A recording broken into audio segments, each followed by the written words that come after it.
Hey there, I'm Isabella, a 28-year-old marketing exec living in the suburbs of Chicago. I'm sitting in my favorite coffee shop, trying to focus on work, when my phone buzzes. It's my sister, Margaret. Ezzy, can you watch the kids tonight? I have a late meeting, she asks. I smile, already knowing my answer. Of course, V, you know I love spending time with Ethan and Sophia. Margaret's voice cracks a little. Thanks, sis. I don't know what I'd do without you. As I hang up, I can't help but think about how much has changed since Margaret's divorce. She's been struggling, and I've been doing my best to be there for her and the kids. Later that evening, I'm at her place, helping Ethan with his math homework while Sophia colors nearby. The doorbell rings, and my stomach drops when I hear familiar voices in the hallway. Mom? Dad? What are you doing here? Margaret asks, surprised. I cringe, already knowing this won't go well. Our parents, Robert and Linda, are well-off real estate developers, always with a sense of superiority. They favored Margaret for years, but since her divorce, they've been relentless. We came to check on our grandchildren, Mom says, her voice dripping with fake sweetness. I roll my eyes and prepare for what's coming. As they step into the living room, Dad's eyes narrow when he spots me.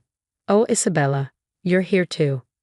Yeah, just helping my sister, I reply, my voice laced with sarcasm. You know, being supportive. Mom ignores me, her focus solely on Margaret. Darling, we're worried about you. This divorce, it's not good for the children. Have you thought about reconciling with Mark? Margaret's face falls. Mom, we've been through this. The divorce is final. Mark and I aren't getting back together. Dad cuts in, his voice cold. You need to think about your reputation. The family's reputation. This divorce is a disgrace. I feel my blood boiling. Are you serious? Margaret's happiness doesn't matter. The fact that Mark was awful doesn't matter. Isabella, stay out of this. Mom snaps, blaring at me. This is why you're still single. No respect for family values. I bite my tongue, thinking about Jake, the amazing guy I've been dating for 6 months. If only they knew. As the argument escalates, I notice Ethan and Sophia looking scared. I kneel down beside them. Hey kiddos, how about we go get some ice cream? Their faces light up, and we sneak out the back door, leaving the chaos behind.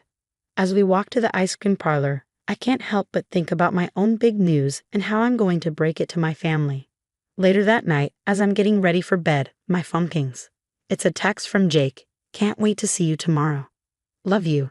I smile, my hand instinctively moving to my stomach.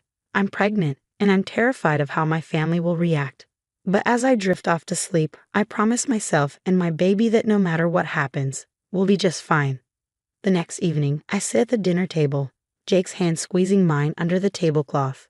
My parents, Robert and Linda, sit at the head of the table, looking as uptight as ever. I clear my throat. So, I have some news. All eyes turn to me. Here goes nothing. Jake and we're having a baby. Jake beams beside me. We're so excited, he adds, giving my hand another squeeze. The silence that follows is deafening, then all hell breaks loose. What did you just say? Mom shrieks, her face turning a dangerous shade of red.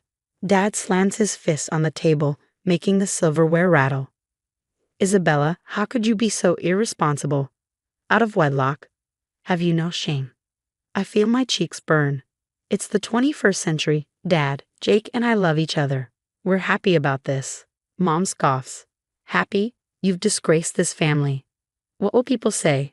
Oh, so that's what this is about. I snap. Your precious reputation. Margaret tries to step in. Mom, Dad, please, can't we just? But Dad cuts her off. Don't you start, Margaret. We're not done with you either. A chill runs down my spine. What's that supposed to mean? Mom's face twists into a smug smile. Well, since you asked, we decided to sue for custody of Ethan and Sophia. The room goes silent. Margaret's face goes pale. What? She whispers. You heard us, Dad says, his tone cold. With your demanding job and this messy divorce, you're clearly an unfit mother. We're doing what's best for the children. I can't believe what I'm hearing. Are you kidding me? Margaret is an amazing mom. You can't do this. We can and we will, Mom says flatly. Unless what? I ask, dreading the answer. Dad leans forward. Unless you fix your little mistake, we'll forget this whole pregnancy nonsense if you do the right thing. I feel like I've been slapped. Fix my mistake? You mean get rid of my baby? Are you out of your minds? Jake stands abruptly, his chair scraping against the floor. That's enough. Isabella, we're leaving. But I'm not done. I turn to Margaret. Sis, you can't let them do this. Fight them. Margaret just sits there, tears streaming down her face, saying nothing. Dad points to the door. Get out. You're no daughter of ours. Gladly, I spit back, grabbing my purse. As Jake and I head for the door, I turn back one last time. You know what? I feel sorry for you. You're so obsessed with appearances that you've forgotten what really matters. Family, love, happiness. You're the ones who should be ashamed. With that, we walk out, slamming the door behind us. Once we're in the car, the reality of what just happened crashes down on me, and I break down, sobbing uncontrollably. Jake pulls me into his arms.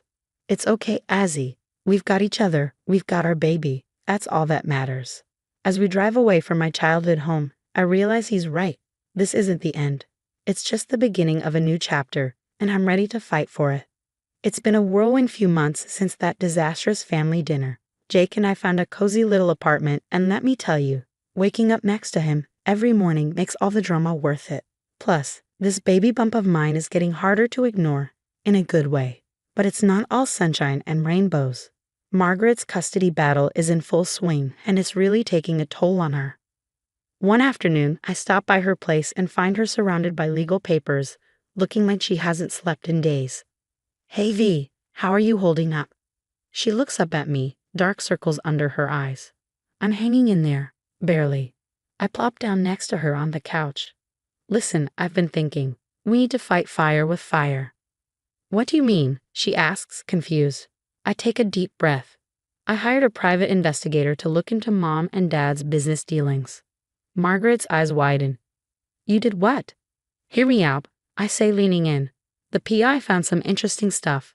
Embezzlement, offshore accounts, property flipping schemes. As I fill her in on the details, Margaret's jaw drops lower with each revelation. Holy, I can't believe it, she whispers. Believe it, sis. Our dear parents aren't as squeaky clean as they pretend to be. Margaret shakes her head, still in shock. But how does this help us? I lean in closer, a plan forming in my mind. Think about it. They're trying to paint you as an unfit mother. Well, how about we show the court who the real unfit guardians are? A spark of hope flickers in Margaret's eyes. You really think we can beat them? I know we can, I say confidently. But V, you've got to be ready for a fight. No more sitting quietly while they steamroll over us. Are you with me? For a moment, she hesitates. Then, straightening her shoulders, she nods. I'm with you. For Ethan and Sophia. For all of us. We spend the next few hours plotting, our heads bent together over my laptop. As we work, I feel the baby kick, as if saying, You've got this, Mom. That night, I drift off to sleep with my mind racing with plans and possibilities. Mom and Dad think they've got all the power, but they're in for one heck of a surprise. This mama bear is ready to roar, and I got the truth on my side. Maybe, just maybe, we'll save our family in the process, not the family they wanted us to be, but the family we choose to create. Strong, supportive, and real. The day of the custody hearing arrives, and I'm a bundle of nerves. My baby bump is now impossible to hide, and Jake has been my rock through it all. As we walk into the courthouse, I spot Margaret pacing nervously. You ready for this? I ask her. She nods, determination shining in her eyes. Let's do this. For Ethan and Sophia. Inside the courtroom, the tension is thick. Mom and Dad sit there looking smug as ever. If only they knew what was coming. When it's my turn to testify, I take a deep breath and spill it all. Your Honor, I say, my voice shaking but strong. My parents aren't fit to raise a goldfish, let alone 2 children. They see kids as accessories, not human beings with needs and feelings. Mom's face turns purple with rage, but I keep going. I tell the court about the anonymous tip to the SEC about their shady business dealings. Then Margaret takes the stand, presenting evidence of how Mom and Dad tried to manipulate Ethan and Sophia, filling their heads with lies about their mother. With every word, the truth chips away at the perfect facade our parents have built. This time, we aren't backing down. The judge, thoroughly unimpressed with my parents, doesn't take long to make her decision. Custody remains with the mother, Margaret. This case is dismissed. The relief on Margaret's face is palpable, but the drama isn't over. As we leave the courtroom, two men in suits approach Mom and Dad. Robert and Linda, we're with the Securities and Exchange Commission. You're under arrest for multiple financial crimes. Watching them being led away in handcuffs, I feel nothing. No joy, no sadness, just a sense of closure. Months pass and life settles into a new rhythm. Jake and I welcome our daughter, Hope, into the world. Holding her for the first time, I make a silent promise to always put her needs first. Margaret throws herself into being the best mom she can be. Seeing her with Ethan and Sophia, laughing, playing, makes all the struggles worth it. Jake and I have a small, intimate wedding. No fancy frills, just love and our closest friends. Margaret is my maid of honor, of course. As for Mom and Dad, last I heard, they're facing years in prison. Their assets are frozen, their reputation in tatters. But honestly, I don't think about them much these days. One sunny afternoon, I'm sitting in our backyard, Hope napping in her bassinet. Jake's grading papers, and I can hear Margaret and the kids laughing as they set up for a barbecue. I think about how far we've come, the family I've created. Jake, Hope, Margaret, Ethan, and Sophia. It's not perfect, but it's real. It's built on love, support, and honesty. Penny for your thoughts, Jake says, smiling as he leans into me. I smile back, just thinking about how lucky we are, how sometimes the family you choose is stronger than the one you're born into. Couldn't agree more, he says, squeezing my hand. As the smell of the grill fills the air and the kids' excited chatter echoes in the background, I know this is what family should be. We've been through hell, but we've come out stronger. And the future? It's looking brighter than ever. Now I have a question for you. How far would you go to protect your loved ones from manipulative family members? Would you expose their illegal activities, even if it meant potentially destroying your family's reputation and sending your own parents to prison? Share your thoughts in the comments below.